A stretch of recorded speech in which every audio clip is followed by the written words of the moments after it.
Okay, this is the video analysis for Spencer Nivens. This is Hunter Mintz. I'm going to go ahead and do this video analysis for you.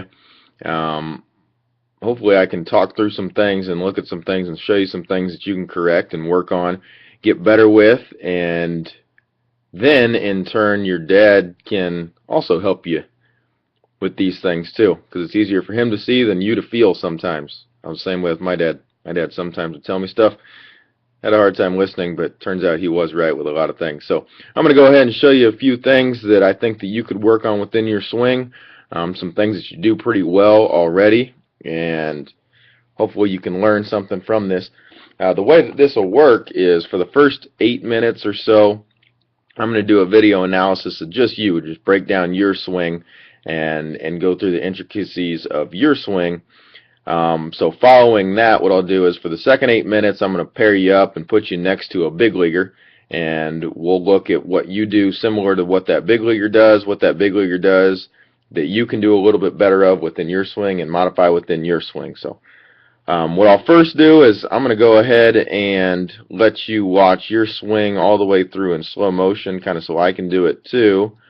And let me get to one from the stance.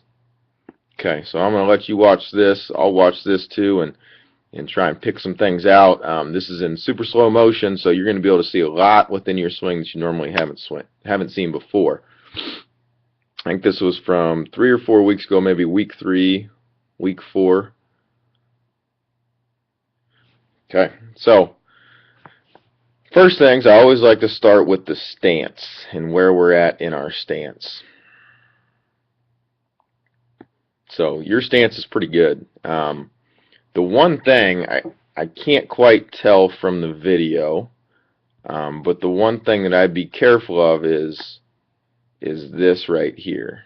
Okay, so being a little bit closed off, because and as I go through your swing, I think you'll see this later on, but your front foot rolls over later in the swing, and part of what happens when you roll over is it's because you're closed off a little bit, and when you're closed off, your body's trying to put the weight and disperse the weight somewhere, and it's putting too much on that front side, and when it's closed off, has nowhere to go but roll over. So we aren't maximizing what we could do with that front leg. So and the weird thing is most people, so if most people have a hard time closing themselves off, they'll start open. If people have a hard time of opening up too far, they'll start closed. But for you, it's kind of you start closed and kind of stay closed as well too, which isn't a terrible thing. You'd rather have that than be open all the time. So that's not bad, but that's one thing that I would think of. Next part is I want you to look at this back foot, and you'll see this in the big leaguer that I pull up for you.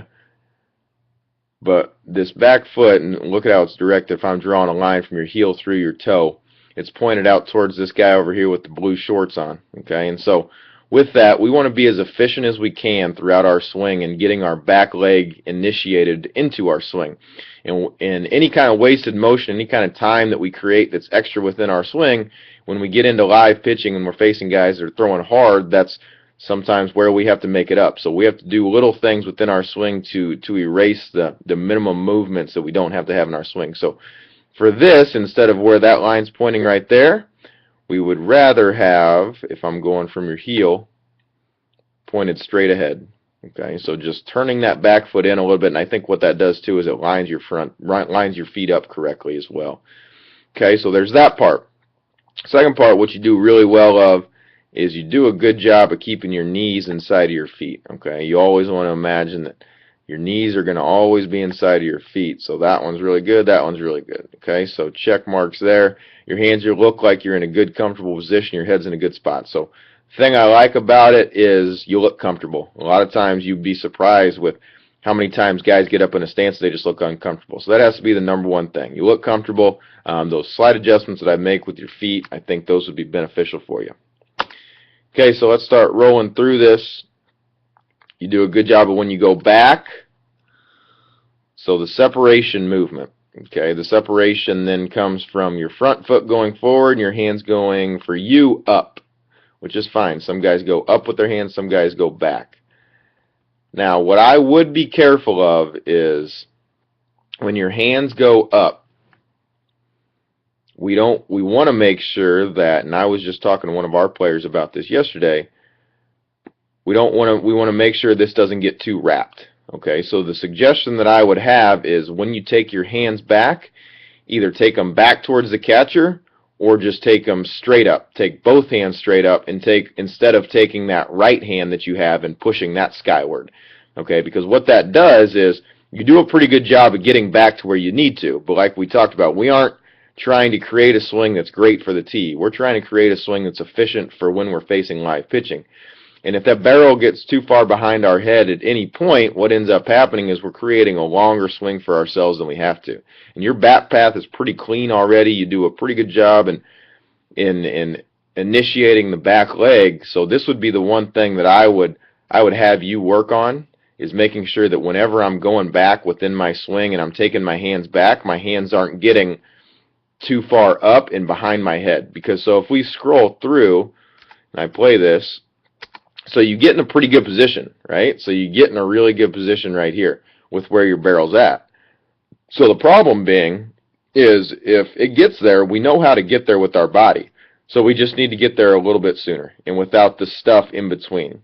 Okay, and so if we're looking at it, your barrel's kind of rolling through that. You never really stop at that point. So that's where we want to get to. Okay, so this path, though, from here to here and how you get connected, if I could get this sort of connection with your back elbow, back or hands and hip and all kind of firing at the same time, if I could get that with our guys here at Mizzou, all of our guys consistently be able to do that, then I think we'd have a pretty solid hitting ball club. That's something that we work on every day, and you already possess the ability to do that. So something that you probably don't even really think about, but you do a really good job of regardless right now. Okay, so the next part and the final part of what I want to talk to you about is watch this front leg. This is what I was talking about. Okay, so you do a pretty good job. Now look at how closed off you are. If we're looking at this toe and where's it going, it's almost to your heel. Okay, and so when we're that closed off, we're gonna do weird things within our swing to try and push our back hip through to get it closed or to get it open and get the hips out of there. And for you, watch what happens. You end up rolling this front foot over and you lose balance there towards the end. So you see how that front foot kind of opens and that hip opens, the front leg open. So if we keep that thing closed a little bit longer, I think we'll be in a really good position to be able to maximize the ability to hit the ball in, middle, away. And that really all starts, honestly, Spencer, is from that very first moment of your stance. So that's the first part of this, and let me throw you up next to a big leaguer.